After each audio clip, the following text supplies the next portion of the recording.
নেত্রকোনায় আজকে সারাদিনে ঘটে যাওয়া ঘটনাগুলো নিয়ে আমরা আজকের আলোচনায় সংযুক্ত হব। আমাদের সাথে আছেন সাংবাদিক লাবলু পাল চৌধুরী। নেত্রকোনার আলো ডট কমের আজকের আলোচনায় আমি আছি আসাদুজ্জামান তালুকদার আপনাদের সাথে।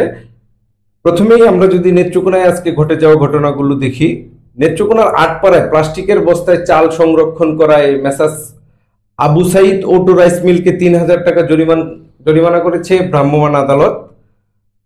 এদিকে নেত্রকোনার কেন্দ্রায় উপজেলা আওয়ামী লীগের যুগ্ম সাধারণ সম্পাদক তাজুল ইসলামকে রাজধানী থেকে গ্রেপ্তার করেছে র্যাব।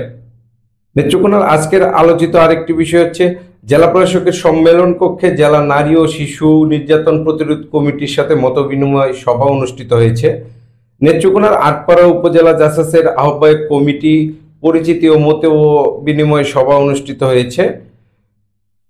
লাভলু, আজকে আমরা প্রথমেই যদি শুরু করি, আমরা এখানে দেখতে পাচ্ছি যে ইটাখোলা বাজারে, কেন্দ্র উপজেলার ইটাখোলা বাজারে পণ্যে পাটজাত মোড়কের বাধ্যতামূলক ব্যবহার আইন 2010-এর আওতায় কিন্তু একটি একটি অভিযান পরিচালিত হয়েছে, যেটি আসলে পাট অধিদপ্তরের নেত্রকোনা পাট উন্নয়ন দপ্তরের যে সহকারী পরিচালক সেখানে ছিলেন। এই বিষয়টি আপনি কিভাবে দেখছেন? এটা আসলে যেটা বলছিলেন যে আটপাড়া উপজেলায়, সেই আটপাড়া উপজেলায় যে অটো রাইস মিলের যে অভিযানটা হয়, মূলত সেটা হলো যে পরিবেশ যে আমাদের প্রতিনিয়ত যে একটা বিপর্যয়ের মুখোমুখি হচ্ছে এবং এর প্রভাবে যে আপনি জানেন যে আবহাওয়া জলবায়ুর যে একটা পরিবর্তন সাধিত হচ্ছে, এর কারণে আমরা কিন্তু সরাসরি একটা ক্ষতিগ্রস্ততার দিকে আমরা যাচ্ছি। আপনি জানেন যে খরা এবং যে বন্যা এগুলো কিন্তু আমাদের লেগেই আছে। দেখেন, এবছর কিন্তু আমাদের 2 মাসে তিনটি বন্যার মুখোমুখি আমার এই নেত্রকোনার প্রায় 75,000-এর উপরে কৃষক কিন্তু আপনার ক্ষতিগ্রস্ত হয়েছে। এবং সাম্প্রতিক যে বন্যা সেটি আসলে অন্যান্য যে কোনো সময়ের চেয়ে সবচেয়ে ক্ষতির মুখোমুখি হয়েছে।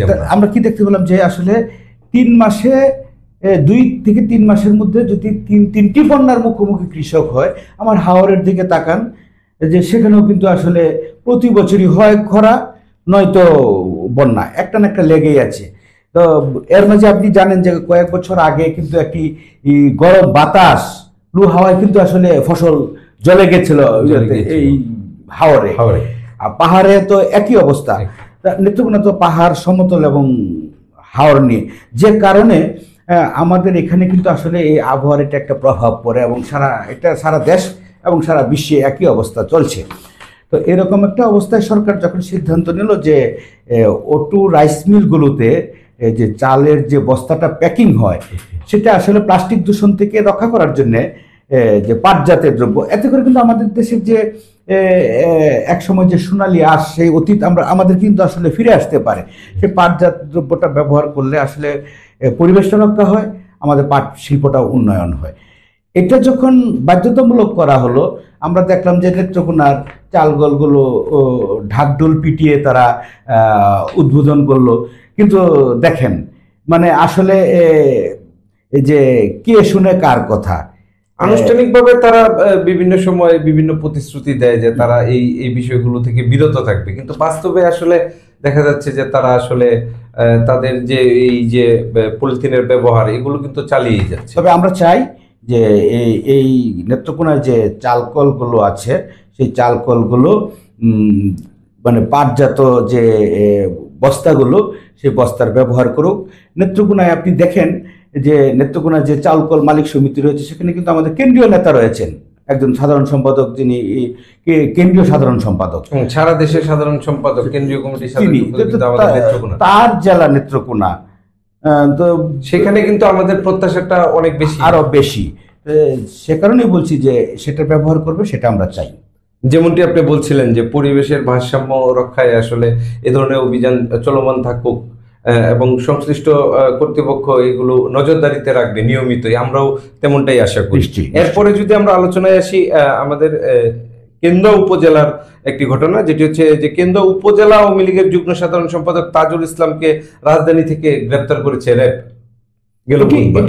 এই র্যাব কিন্তু গতকালকে রাতে তারা তথ্য প্রযুক্তি ব্যবহার করে তারা চিহ্নিত করে যে ঢাকার ধানমন্ডি রাজধানীর ধানমন্ডি থেকে তাকে গ্রেপ্তার করে। সে আছে, সেখানে অবস্থান নির্ণয় করার পর তারা সেখানে অভিযান চালায়, চালিয়ে কিন্তু তাকে গ্রেপ্তার করে। সেটি এই কেন্দ্র উপজেলায় একটি এ,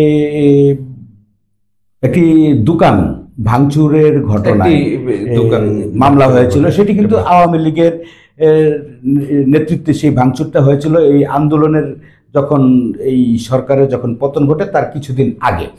সেই মামলায় কিন্তু কেন্দ্রের যে উপজেলার যে আওয়ামী লীগের সাধারণ সম্পাদক সাবেক মেয়র আসাদুল হক তাকেও কিন্তু র্যাব ইতিপূর্বে আটক করেছে। আমরা এটা দেখতে পেরেছি যে এই মামলায় যারা আসামি রয়েছে তাদেরকে গ্রেপ্তারে র্যাব কিন্তু আসলে বেশ তৎপর রয়েছে, যেমনটি আপনি বলছিলেন র্যাবের তৎপরতা নিয়ে। এরপরে যদি আমাদের নেত্রকোনা জেলার আজকের যে বিষয়টি আলোচনায় জেলা প্রশাসকের সম্মেলন, জেলা সম্মেলন পক্ষের নির্যাতন প্রতিরোধ কমিটির যে মত বিনিময় সভা, জি জি সেটি আসলে সেই মত বিনিময় সভা সেখানে হয়েছে। নেত্রকোনায় কিন্তু নারী এবং শিশু নির্যাতনের ঘটনা সেটা কিন্তু যে খুব একটা যে কমে আসছে তা কিন্তু না। সেই এই যে মত বিনিময় যে সভাগুলো হয় সেখানে বিভিন্ন এনজিও কাজ করে, অন্যান্য আইন যারা আছে সবাই থাকে। তো আমরা সেখানে চাইবো যে আসলে আইনের যে একটা সুষ্ঠু ব্যবহার সেটা যেমন নিশ্চিত করবে প্রশাসন, ঠিক একইভাবে কিন্তু সচেতনতা বৃদ্ধি করতে হবে। নারী শিশুদের যে বিপজ্জনক অবস্থা থেকে রক্ষা করে তাদের সামাজিক একটা সচেতনতা, একটা পরিবেশ তাদেরকে নিশ্চিত করার জন্য সচেতনতার কিন্তু বিকল্প নেই। এরপরে যদি আমরা আটপাড়া উপজেলার দিকে তাকাই তাহলে হচ্ছে আজকে যে বিষয়টি আলোচিত, আটপাড়ায় নেত্রকোনার আটপাড়া উপজেলা জাসাসের আহ্বায়ক কমিটির পরিচিতি ও মত বিনিময় সভা অনুষ্ঠিত হয়েছে। এটি আসলে বিএনপি ঘরানার একটি সাংস্কৃতিক সংগঠন, যেটি সারা দেশেই কিন্তু অতীতেও অনেক কাজ করেছে।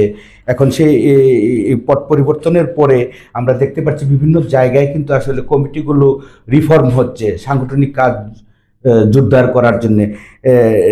আটপাড়াও কিন্তু সেই সংগঠনটির কিন্তু কমিটি রিফর্ম হওয়ার পরে তারাই যে আজকে যেটি আপনি বললেন যে সেখানে কিন্তু তারা একটা মত বিনিময় সভা করেছে। জেলা প্রশাসক কিন্তু আজকে যে লতিফা আব্বাস মডেল মহিলা আলিম মাদ্রাসা পরিদর্শন করেছেন বনানী বিশ্বাস জেলা প্রশাসক। তার সাথে অতিরিক্ত জেলা প্রশাসক শিক্ষা ও আইসিটি সাইমা ইয়াসমিন ও মাদ্রাসা শিক্ষকবৃন্দ উপস্থিত ছিলেন। এই যে পরিদর্শন শিক্ষা প্রতিষ্ঠানগুলো এগুলো কিন্তু আসলে খুব একটা জরুরি। যে বিভিন্ন যে যারা শিক্ষা কর্মকর্তা রয়েছেন কিংবা যে উপজেলা প্রশাসন জেলা প্রশাসনের যারা শিক্ষার দায়িত্বে রয়েছেন তারা কিন্তু আসলে নিয়মিত যদি এই পরিদর্শনগুলো হয় তাহলে শিক্ষা কার্যক্রমটা এগিয়ে যায়। কারণ আমরা এই পট পরিবর্তন থেকে কিন্তু আমরা দেখেছি যে দীর্ঘদিন কিন্তু আসলে একটা শিক্ষা কার্যক্রমটা অনেকটা ব্যাহত হয়েছে, শিক্ষার্থীরা আন্দোলনমুখী ছিলেন, এরকম একটা অবস্থায় এখন শিক্ষা কার্যক্রমটা চারদিক থেকে আসলে গতি আনা দরকার। এবং এই যে তাদের যে পরিদর্শন সেটা আমরা সাধুবাদ জানাই। এরপরে আমরা যদি নেত্রকোনার মোহনগঞ্জের দিকে তাকাই তাহলে আজকে দেখা গেছে যে ৩,২৮০ জন ক্ষুদ্র প্রান্তিক কৃষকের মাঝে বিনামূল্যে সরিষা, গম, চীনাবাদাম, পেঁয়াজ, মুগ ডাল এবং বিভিন্ন ধরনের সবজি, বীজ ও সার বিতরণ করা হয়েছে। এটা রবি শস্য যেটা বিতরণ সেটা কিন্তু আসলে সারা জেলায় করছে এবং এটা করাই দরকার। তবে কৃষি সম্প্রসারণ অধিদপ্তর সেটা যে কৃষকদের মানে তারা যে ক্ষুদ্র প্রান্তিক যে কৃষকদের মাঝে যেটা বিতরণ করে সেটা সঠিকভাবে সেই ক্ষুদ্র এবং চাষি যারা আছেন তারা যাতে পেতে পারে সেইভাবেই যাতে তাদেরকে নির্বাচিত করা হয়। আমরা এর এগুলো নিয়ে দেখেছি যে বিভিন্ন অনিয়ম হয়, তো এই এখনকার সময় আসলে সেই বিষয়গুলো যেন গুরুত্ব দিয়ে দেখা হয়। এই বিষয়টি নিয়ে এর মধ্যে আমি কিন্তু আপনার সাথে আরেকটা যোগ করতে চাই যে দেখেন যে বন্যায় ক্ষতিগ্রস্ত কিন্তু অনেক কৃষক, আপনি মোহনগঞ্জ বলেন, সদর বলেন, কলমাকান্দা বলেন, দুর্গাপুর বলেন, সেখানেও কিন্তু আসলে যে এই যে তাদের মাঝে যে বিনামূল্যে যে সবজি, বীজ এবং সার যেগুলো বিতরণ করা হচ্ছে সেগুলো কিন্তু আসলে আমি চাই যে আমরা বলবো, এবং কৃষকদের সাথে যখন কথা বলি তারাও কিন্তু এরকম, তারাও বলছিলেন যে পরিমাণ সহযোগিতাটা করা হচ্ছে আসলে তার চেয়ে আরো অনেক বেশি করা দরকার। কারণ এখানে কিন্তু সাফারার কৃষকরা, আমি দেখেছি যে আপনিও দেখেছেন যে যারা এই যে বন্যায় তাদের ফসল কিন্তু আসলে চোখের সামনে সব ডুবে গেছে, তারা ক্ষতিগ্রস্ত হয়েছে, তারা উম, মানে ঋণ করে অনেক সময় তারা চাষবাস করেছে এবং খুব ক্ষতির সম্মুখীন তারা সামনের দিন কিভাবে কাটাবে, এবং এটা থেকে ঘুরে দাঁড়ানোর জন্য তাদেরকে আসলে সহযোগিতা আরো বাড়ানো দরকার। দর্শক, লাভলু যেমনটি বলছিলেন, প্রান্তিক পর্যায়ের কৃষকরা যেন সরকারের যেসব প্রণোদনা আছে এবং সরকারি যেসব সুবিধা আছে সেগুলো যেন প্রান্তিক পর্যায়ের প্রকৃত কৃষকরা পান, আমরাও তেমনটাই আশা করি। আজকের মতো এই আশাবাদ ব্যক্ত করি আমাদের আলোচনা সমাপ্ত করছি।